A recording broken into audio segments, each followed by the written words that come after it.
मैं एम के मलिक आप सभी का स्वागत करता हूं आपके अपने YouTube channel Malik steno centre पर। अगर आप हमारे चैनल पर नए हैं तो चैनल को सब्सक्राइब करें और बेल आइकन प्रेस करें ताकि नोटिफिकेशन मिले सबसे पहले। आज हम लिखेंगे निबंध संग्रह से डिक्टेशन नंबर 13। विषय रहेगा पर्यावरण पर निबंध, जिसकी स्पीड रहेगी 80 वर्ड पर मिनट। डिक्टेशन स्टार्ट होगी ठीक 5 सेकंड बाद।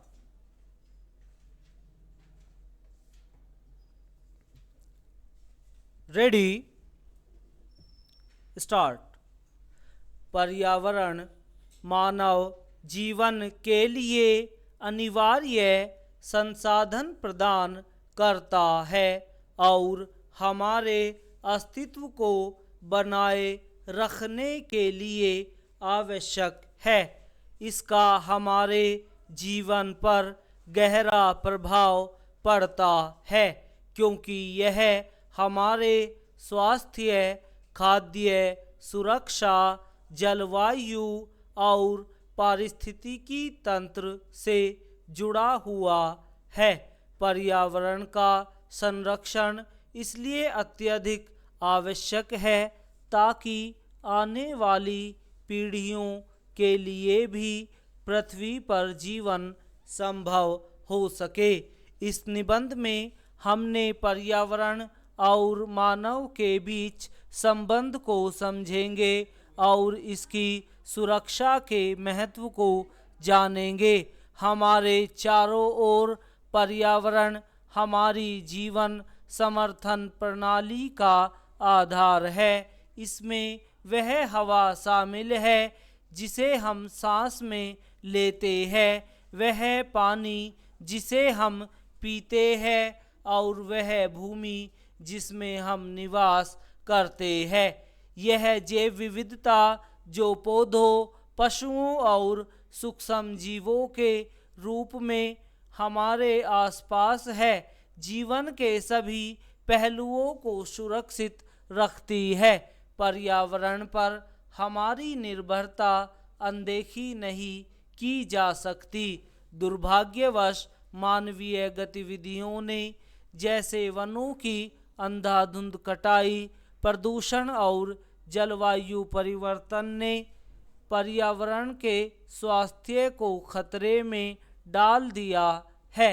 ये कारक पृथ्वी के पारिस्थितिकी तंत्र को असंतुलित कर रहे हैं और मानव जीवन के लिए गंभीर समस्याएं उत्पन्न कर रहे हैं। जब पर्यावरणीय क्षरण होता है तो इसके परिणाम दूरगामी होते हैं। जैव विविधता में कमी से पारिस्थितिकी तंत्र की लचीलापन क्षमता प्रभावित होती है, जिससे प्राकृतिक आपदाओं के प्रति संवेदनशीलता बढ़ जाती है। जल, वायु और मिट्टी का प्रदूषण संसाधनों को खराब करता है, जो हमारे स्वास्थ्य और पारिस्थितिकी तंत्र के लिए खतरनाक साबित हो सकता है। जलवायु परिवर्तन की वजह से बेमौसम मौसम, खाद्य संकट और सामाजिक असमानताएं उत्पन्न होती है, जिनका असर सबसे ज़्यादा कमज़ोर समुदाय पर पड़ता है।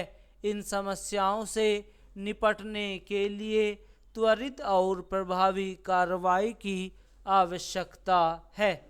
इसके लिए हमें हर स्तर पर सख्त नियम लागू करने और पर्यावरण संरक्षण में जनता की भागीदारी को बढ़ावा देने की ज़रूरत है। पर्यावरणीय क्षरण से बचने के कई उपाय किए जा सकते हैं।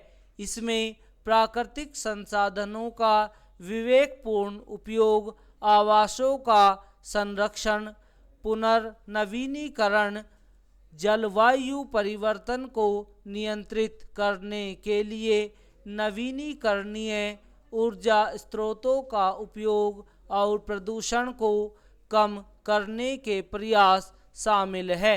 इन कदमों से पारिस्थितिकीय संतुलन पुनः स्थापित हो सकता है और पर्यावरणीय संकट को कम किया जा सकता है।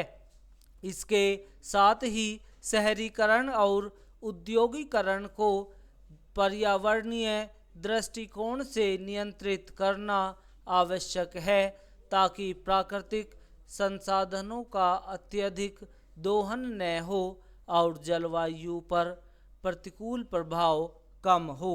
Full stop.